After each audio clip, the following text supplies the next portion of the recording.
Assalamualaikum warahmatullahi wabarakatuh. Perkenalkan, saya Safira Aulia Putri dengan NIM 1930201256.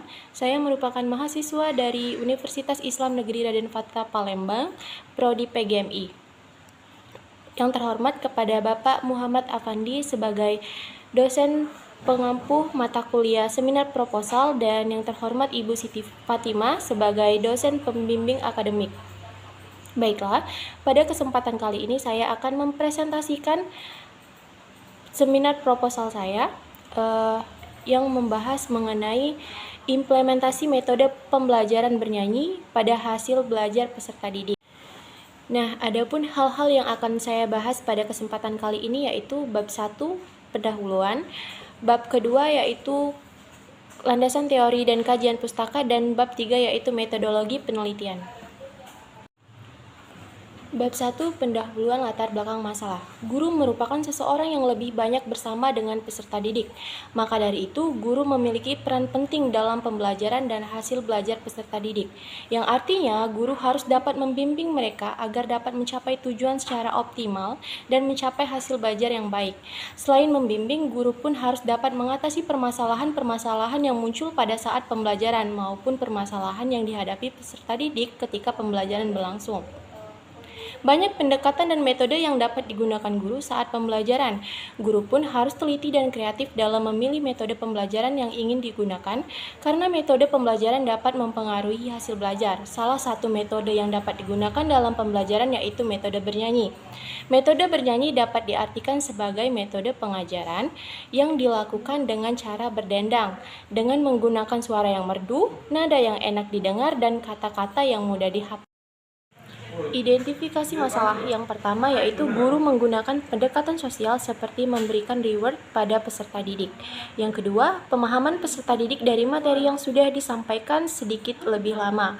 Yang ketiga, pembelajaran yang terkesan membosankan. Dan yang keempat yaitu guru belum pernah menggunakan metode bernyanyi di dalam proses pembelajaran. Batasan masalah. Agar penelitian ini lebih efektif, efisien, terarah, dan dapat dikaji lebih mendalam, maka diperlukan pembatasan masalah. Penulis membatasi penelitian ini. Berikut pembatasan pada penelitian ini. Yang pertama yaitu hasil belajar dapat dikatakan baik apabila siswa lebih mudah memahami materi yang disampaikan. Kedua, guru harus teliti dalam memilih metode pembelajaran. Ketiga, metode bernyanyi dapat digunakan dalam semua mata pelajaran. Dan yang terakhir yaitu untuk mengetahui adakah pengaruh metode bernyanyi pada hasil belajar peserta didik dalam pembelajaran. Rumusan masalah. Jika ada rumusan masalah, tentu saja ada tujuan penelitian. Dari latar belakang tersebut, adapun rumusan masalah yang dapat diambil yaitu sebagai berikut. Yang pertama, bagaimana penggunaan metode bernyanyi terhadap hasil belajar peserta didik. Dan yang kedua yaitu bagaimana dampak penggunaan metode bernyanyi terhadap hasil belajar peserta didik. Nah, tujuan penelitiannya yaitu yang pertama, untuk mengetahui pengaruh metode bernyanyi terhadap hasil belajar peserta didik, dan yang kedua yaitu untuk menganalisa dampak penggunaan metode bernyanyi pada hasil belajar peserta didik. Adapun manfaat dari penelitian ini yaitu terbagi menjadi dua. Yang pertama, manfaat teoritis. Secara teoritis, penelitian ini diharapkan dapat memberikan kekayaan ilmu pengetahuan dan kontribusi yang banyak terhadap pengembangan ilmu pendidikan dalam perencanaan pembelajaran. Dan yang kedua yaitu manfaat praktis. Manfaat praktis terbagi menjadi beberapa bagian, yaitu bagi lembaga dengan penelitian ini diharapkan pihak lembaga bisa menjadikan penelitian ini sebagai bahan pertimbangan dalam mengambil langkah untuk menggunakan metode ini dalam meningkatkan hasil belajar peserta didik. Yang kedua, bagi guru, dengan penelitian ini diharapkan dapat dijadikan bahan evaluasi dalam menciptakan metode pembelajaran lebih menarik. Yang ketiga, bagi siswa, penelitian ini dapat dijadikan masukan bagi siswa agar dapat berperan aktif serta mempunyai semangat baru dalam mengikuti setiap kegiatan proses pembelajaran. Dan yang terakhir yaitu bagi peneliti sendiri, penelitian ini diharapkan dapat memberikan tambahan pengalaman dan wawasan dalam proses pembelajaran sehingga dapat termotivasi untuk menjadi lebih baik dan meningkatkan kualitas diri sebagai calon pendidik yang profesional. Pada penelitian ini terdapat 5 tinjauan pustaka. Yang pertama yaitu penelitian yang dilakukan oleh Vera Triatnasari pada tahun 2017 dengan judul penggunaan metode bernyanyi dalam meningkatkan hasil belajar siswa kelas 3B Min11 Bandar Lampung. Yang kedua yaitu penelitian yang dilakukan oleh Nila Prasiwi dari IAIN Purwokerto tahun 2020 dengan judul pengaruh metode bernyanyi terhadap peningkatan hasil belajar siswa pada mata pelajaran IPS kelas 4 MI Negeri 2 Banyumas.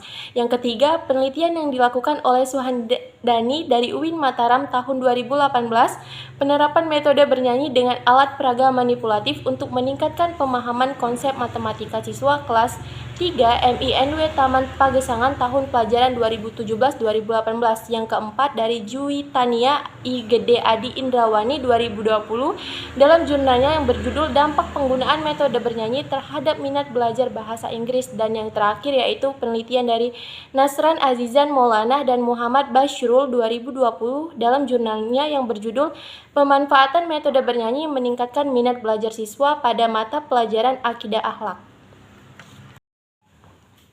Bab 2. Landasan teori. Pada bab ini, peneliti melakukan pembahasan yang pertama yaitu pengertian metode bernyanyi, yang kedua yaitu manfaat metode bernyanyi, yang ketiga kelebihan dan kekurangan dari metode bernyanyi, dan yang terakhir yaitu langkah-langkah metode bernyanyi. Selanjutnya, peneliti menjelaskan pembahasan mengenai apa itu hasil belajar dan pembelajaran bahasa Indonesia. Metode penelitian. Jenis penelitian yang digunakan peneliti adalah pendekatan penelitian kualitatif dengan desain penelitian deskriptif kualitatif. Taylor mendefinisikan penelitian kualitatif sebagai prosedur penelitian yang menghasilkan data deskriptif yang berupa kata-kata atau ucapan dari orang-orang serta perilaku yang bisa diamati. Dalam penelitian ini, peneliti akan mendapatkan data dari lapangan mengenai implementasi metode bernyanyi terhadap hasil belajar siswa kelas 3 di MI Najahiyah Palembang, sehingga dari penelitian ini peneliti bisa mengeksplor, menggambarkan, menjelaskan, dan juga menganalisa secara luas dan teliti. Adapun waktu dan tempat penelitiannya yaitu penelitian ini diawali dengan observasi di lapangan pada bulan April 2022. Dalam penelitian ini, tempat yang akan diteliti yaitu adalah MI Najahiyah Palembang yang terletak di Jalan Ki Haji M. Asyik Amin nomor 3 Kecamatan Seberang Ulu 1, Palembang, Sumatera Selatan. Jenis data dan sumber data. Jenis penelitian yang digunakan pada penelitian ini adalah studi kasus. Studi kasus termasuk ke dalam penelitian analisis deskriptif, yaitu penelitian yang berfokus pada suatu kasus tertentu untuk diamati dan dianalisa secara cermat sampai tuntas. Dalam penelitian ini, peneliti menggunakan dua sumber data, yaitu sumber data primer. Sumber data primer yaitu data utama yang didapatkan melalui wawancara kepada guru dan peserta didik mengenai implementasi metode bernyanyi terhadap hasil belajar. Yang kedua yaitu sumber data sekunder, yaitu data yang diambil dari berbagai referensi seperti buku, jurnal, skripsi, dan lainnya. Pengumpulan data. Penelitian ini pengumpulan data dilakukan untuk memperoleh data yang dibutuhkan dalam rangka mencapai tujuan penelitian. Adapun teknik pengumpulan data yang digunakan dalam penelitian ini yaitu ada 3, yaitu wawancara, observasi, dan dokumentasi. Teknik analisis data. Setelah pengumpulan dan pengolahan data selesai, maka langkah selanjutnya adalah menganalisis data. Dalam penelitian ini, analisis data yang digunakan adalah analisis deskriptif. Menurut Sugiono, statistik deskriptif adalah statistik yang berfungsi untuk mendeskripsikan atau memberi gambaran terhadap objek yang diteliti melalui data sampel atau populasi sebagaimana adanya tanpa melakukan analisis dan membuat kesimpulan yang berlaku umum. Baik, itu saja presentasi proposal dari saya. Maaf bila ada salah kata, kepada Allah saya mohon ampun. Saya akhiri, wassalamualaikum warahmatullahi wabarakatuh.